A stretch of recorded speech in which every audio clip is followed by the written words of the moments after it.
Walk me through your performance tonight with Jose Zepeda. I felt like I rated my performance a B plus. But also I gotta give myself a pat on the back. This was my first main event, only 17 fights.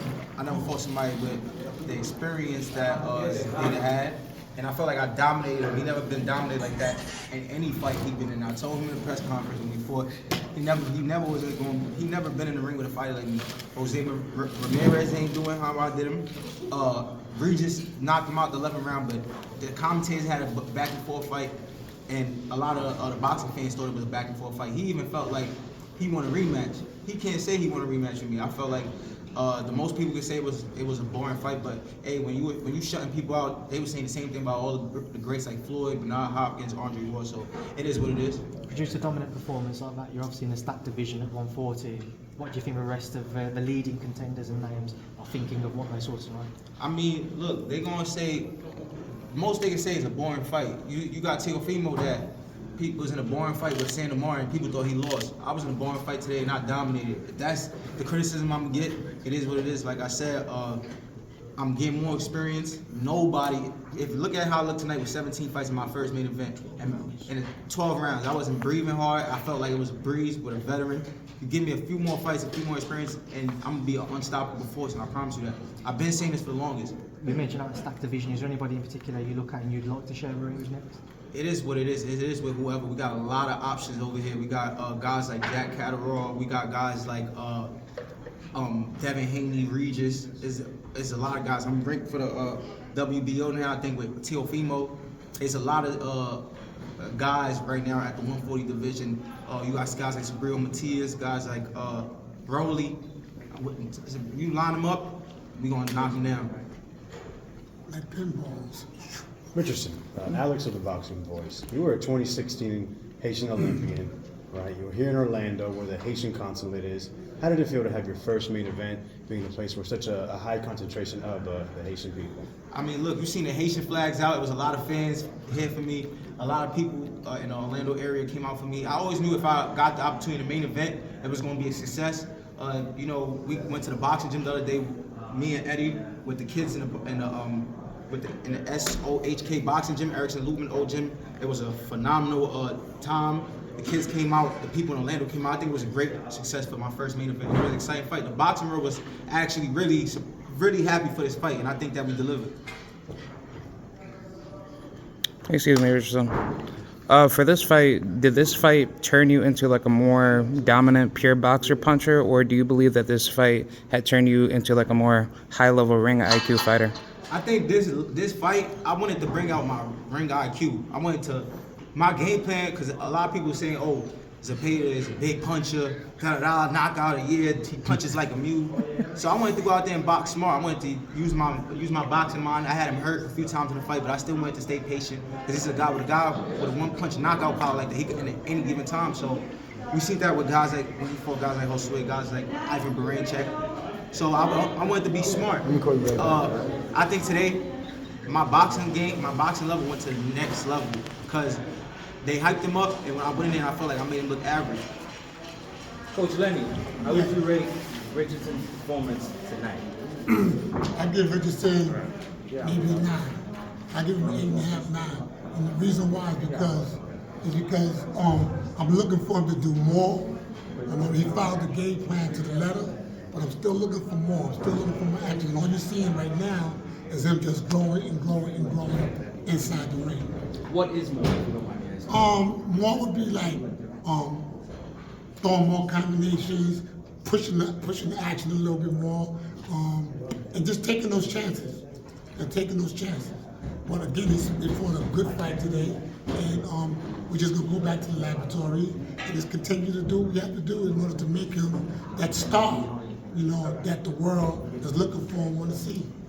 Richardson picked another shutout again tonight. Is that the new saying, Richardson Hitchins, every time you fight, it's going to be an absolute shutout, one-sided performance? I mean, I think tonight it was just, we followed the game plan. I had a game plan, I went out there, I executed it.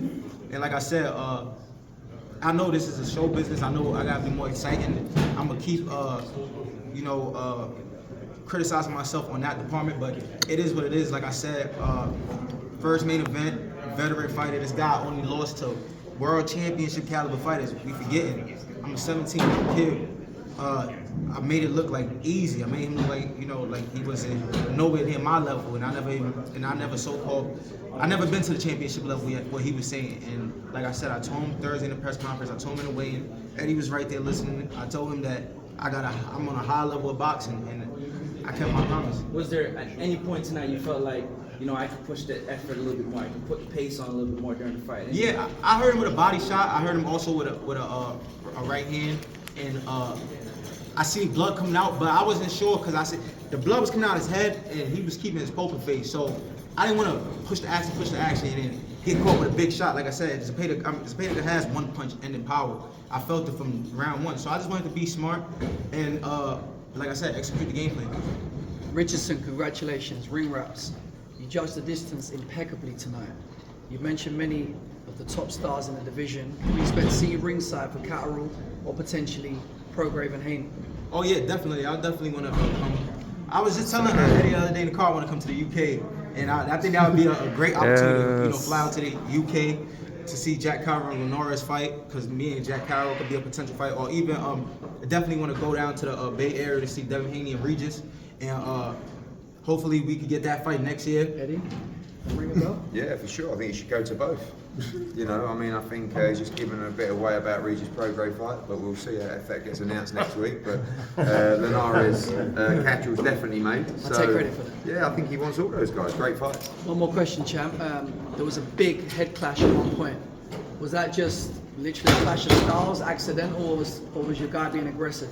Oh nah, but you know, Southpaw and Orthodox. He was coming in, I was coming in, and both of our head clash. So it happens. It's boxing.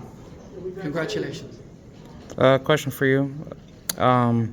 As far as this fight goes, how would you rate the defensive technicality of this fight? Do you think Zepeda was like the toughest opponent that pressed you all night, or did you make the fight look a lot more easier than expected? No, I feel like it was a lot more easier than expected in my brain. You know, boxing is a mental game, and all day today I was in my head like, damn, like, you know, you thinking of different scenarios, like you see this guy knock people out with one punch. I had a lot of questions to answer today. Can I go 12 rounds? Can I think on a high level and take away his punch for 12 rounds straight? Can I take a punch? You know, can I stay composed and how my win is gonna go 12 rounds? I think I checked out a lot of questions that I had for myself, and my manager Keith Conley, he told me one thing last minute before I got on the phone. He said it. He knew I was having like jitters and butterflies. He said this to me. He said, whatever you feeling right now, he said you are a pound for pound type of fighter, and trust me, when you get in that moment, everything gonna go away. And literally, when I got in that moment, that's exactly what happened. Like everything went away, and it was like time to perform, time to go to work. I think as well you have to, you know, shout out to the conditioning. Coach done a great job as well, but great conditioning from Scooter. I think one of the best in the game. 12 rounds, not even breathing. Right. And a big win for you tonight with Zhang. Zhang against I mean, you know, this guy's on fire tonight. Thank you. Scoots, thank you. Any more questions? Any more questions, guys? Done? One last thing, Hitchins. Now, during the build-up, we heard Zepeda mention a lot of times how you were a prospect, and even there was one time where he called you Richard Hitchins. I'm sure you hear that a lot. Do you think he may call you by your name now? I think Zepeda never forget my name after said it tonight. I don't think he'll ever forget me. I think that he definitely seen the type of level I was on. And I answered a lot of questions. Like I said, it's boxing, and I'm gonna just continue to dedicate myself, work hard, and keep going after my dreams, and that's to one day master the craft of boxing, be on a pound for pound list, and go down as one of the greats. And I think that with the team that I got now, and Keith Conley, Eddie Hearn, Matring, Frank Smith, Sean Palmer, and you know, my whole team, Scooter, Lenny, Timmy, everybody, we're gonna go to the top. Well done, Richardson. Thank you.